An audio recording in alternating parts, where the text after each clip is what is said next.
Hey everyone, The Dark Knight is here.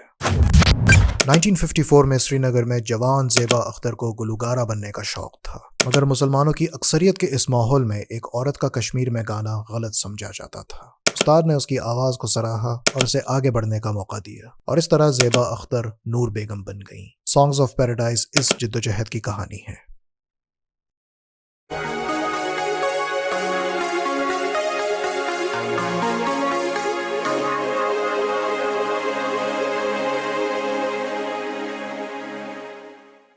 Excel entertainment की नई पेशकश सॉन्ग्स ऑफ पैराडाइज एक सच्ची कहानी से इंस्पायर्ड है। राज बेगम एक कश्मीरी फोक सिंगर थीं, जिनको रेडियो कश्मीर के लिए गाने वाली पहली औरत होने का शरफ हासिल है, और इन्हें कश्मीर की मेलोडी क्वीन भी कहा जाता है। वादी कश्मीर के एक ऐसे दौर में मकबूल होना जब औरत की फराख दिली के खिलाफ मर्द हजरात का लगाम था। इस राज बेगम के जरिए कश्मीरी खवातीन को मौसीकी की तरफ आगे बढ़ने का हौसला मिला। मैं समझता हूँ फेमिनिज्म के इस दौर में जरूरी था कि हाजरीन राज बेगम की कहानी जानने की तजस्सुस में गिरफ्तार हो। सॉन्ग्स ऑफ पैराडाइज में दिखाई गई कहानी कितनी सच है, इस पर मेरी राय यह है कि फिल्म में जब नूर बेगम की अखबार में तस्वीर एक मर्द के साथ लगी होती है तो मोहल्ले में हंगामा मचता है, बदनामी होती है, बाप को मार पड़ती है और माँ को बातें सुननी पड़ती हैं, और उसका हल ये निकलता है कि वही मर्द उससे शादी कर लेता है। वो आदमी एक प्रोग्रेसिव शायर आज़ाद मकबूल शाह होता है, जो शादी के बाद उसे अपना म्यूजिकल कैरियर जारी रखने की इजाज़त देता है। आज़ाद मकबूल शाह को गूगल करने की जरूरत नहीं, ये एक फिक्शनल कैरेक्टर है। राज बेगम की शादी किसी शायर से नहीं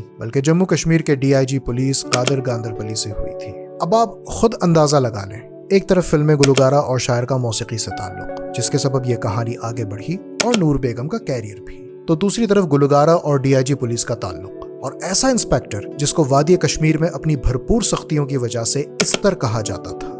सॉन्ग्स ऑफ पैराडाइज की पेशकश है तो बड़ी खूबसूरत। फर्स्ट हाफ में कहानी की ग्रिप मजबूत थी। ज़ेबा अख्तर से नूर बेगम तक का सफर बहुत अच्छे से पेश किया, छोटी बड़ी हर तफसील को उजागर किया। लेकिन सेकंड हाफ में उस जिंदगी और कहानी की रफ्तार थम गई, वो आगे ही नहीं बढ़ी। हमें नूर बेगम की जिंदगी बहुत ही महदूद बताई गई। सिलसिला जवानी तक रहा, इसलिए 2.25 घंटे की फिल्म भी ज्यादा लंबी लगी। राज बेगम की कुल 89 बरस थी, तो एक लंबी जिंदगी के बहुत से अहवाल बताए जा सकते थे, मगर गाने भी जरूरी थे। आफ्टर ऑल ये एक मशहूर गुलकारा की कहानी है। अगर फिल्म मौसीकी पर हो तो यकीनन इंडियन सिनेमा होते हुए उसकी अहमियत 10 गुना बढ़ जाती है। और खुशी हुई कि सॉन्ग्स ऑफ पैराडाइज ने बिल्कुल भी मायूस नहीं किया। फिल्म की म्यूजिक संतूर बजाने वाले कश्मीरी मौसीकार अभय रुस्तुम सपूरी की है, और फिल्म के अक्सर गाने एक कश्मीरी गुलकारा मसरतुन निसा ने गाए हैं, और बहुत ही लाजवाब गाए हैं। So the musical authenticity of the film is very Kashmir as well as Kashmir. Songs of Paradise में नूर बेगम को पेश करने के 2 ज़माने थे।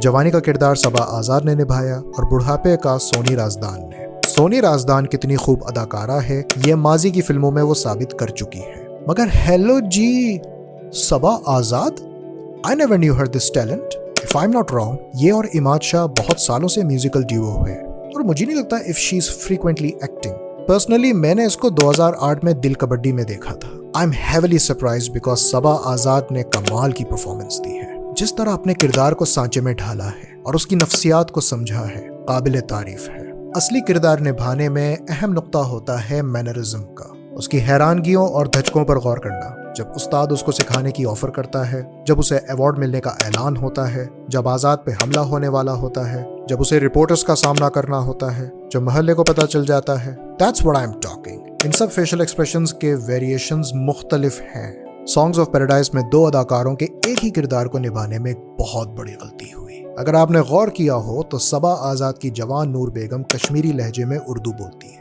जबकि सोनी राजदान की बूढ़ी नूर बेगम उसी लहजे में उर्दू नहीं बोलती।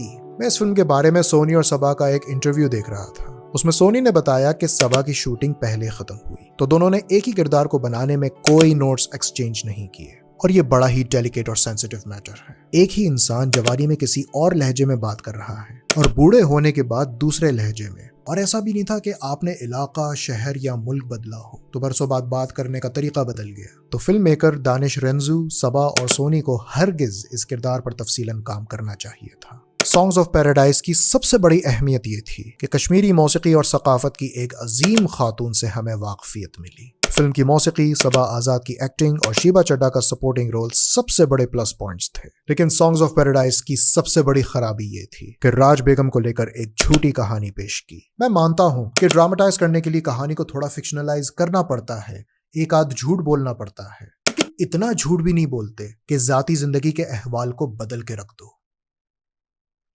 आई एम समी नाइक।